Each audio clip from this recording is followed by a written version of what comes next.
9월 20일 오늘 만나 성경 말씀은 사무엘하 2장 14절에서 16절까지의 말씀입니다.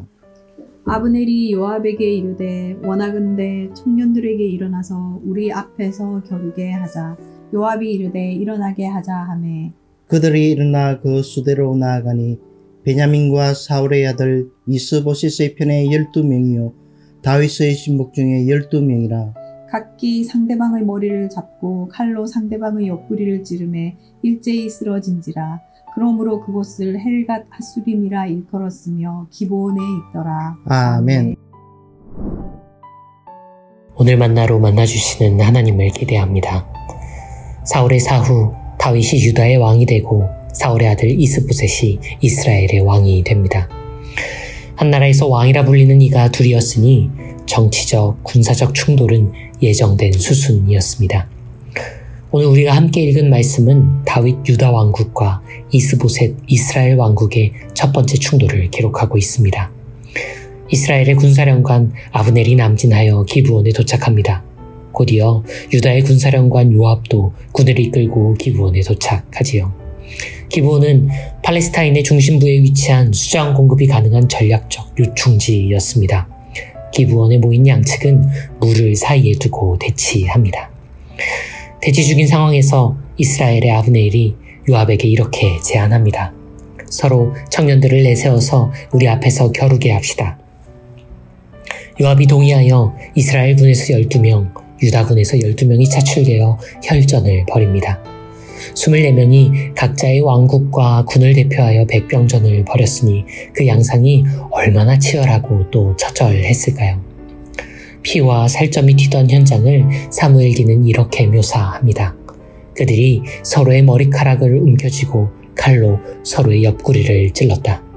그렇게 모두가 함께 쓰러져 죽음을 맞았다. 그날 이후 기브온에 위치한 그 치열했던 현장의 이름을 헬갓 핫수림 곧 칼의 벌판이라 이름합니다. 그날 그곳에서 24명이 죽음을 맞습니다. 그리고 이어진 확전으로 유다군에서 약 20여 명, 이스라엘군에서 약 360명이 목숨을 잃었습니다. 그런데 그 처절한 전쟁의 기록에서 죽어나간 이들을 아주 독특하게 호명하고 있음을 여러분 눈치채셨나요?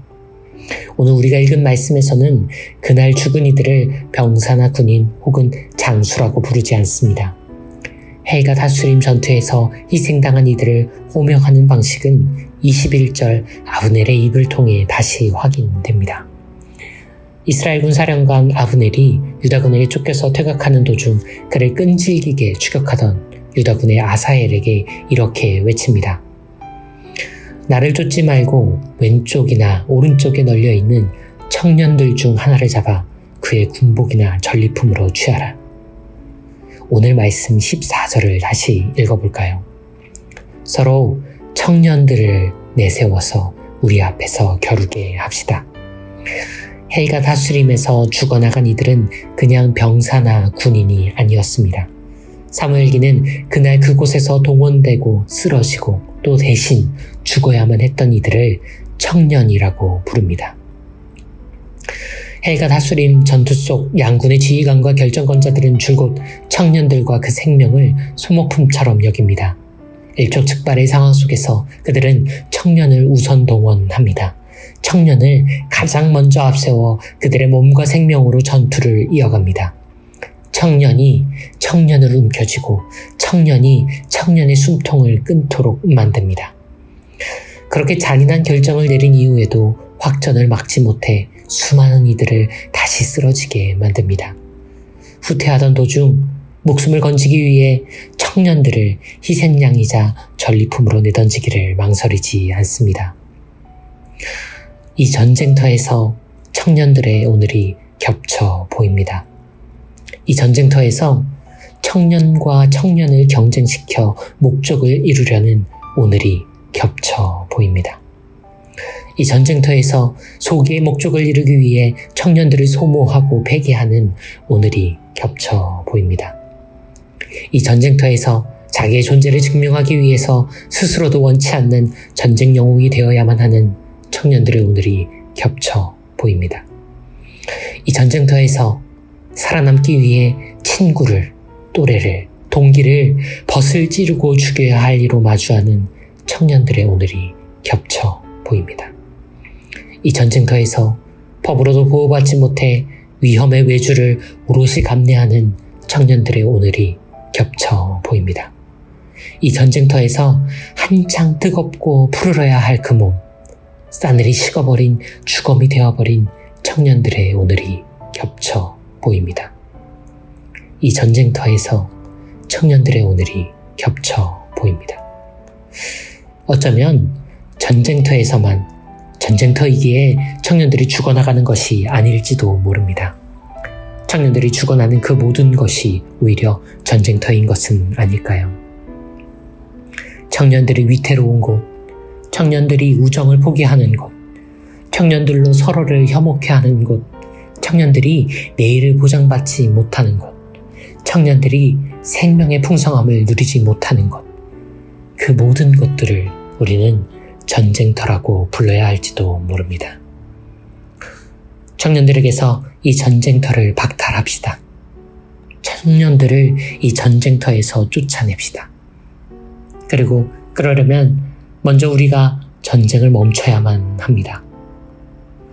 이런 말도 안 되는 상상을 한번 해봅니다. 아브넬과 요압이 서로에게 이렇게 제안했다면 어떠했을까요? 우리가 계속 싸우면 여기 이 청년들이 모두 죽습니다. 이 푸른 생명들이 쓰러집니다. 그러니 우리 여기서 멈춥시다. 당신은 당신의 왕에게 화평을 설득해 주십시오. 저도 저의 왕에게 화평을 간청하겠습니다. 이 청년들을 위해 우리의 칼을 쳐서 보습을 만듭시다. 이 청년들을 위해 우리의 창을 쳐서 낫을 만듭시다. 이 말도 안 되는 상상이 우리 어른들의 현실이 되기를 소원합니다. 이 비현실적인 상상이 오늘 우리들의 상식이 되기를 갈망합니다. 이 터무니없는 상상이 그리스도인들의 실천이 되기를 염원합니다. 헬갓 하수림, 그 칼의 벌판이 이 땅에서 그리고 청년들에게서 영원히 사라지기를 소원하며 갈망하고 염원합니다. 청년들의 주님, 푸르른 그들을 지켜주십시오. 푸르를 그들을 안아주십시오. 칼의 벌판이 영원히 사라지기를, 창의 들판이 영원히 잊혀지기를. 청년이셨던 하나님, 그리스도 예수님 그 이름으로 기도합니다.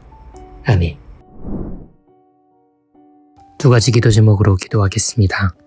오늘 헬갓 하수림, 칼의 벌판을 살아가는 이 땅의 청년들, 그리고 우크라이나의 모든 이들을 위해 기도합시다. 이어서 말씀 사경회를 통해 청년들에게도 은총과 소생이 허락되도록 기도하겠습니다. 이 기도 제목들 이후에 개인 기도로 경건을 이어갑니다.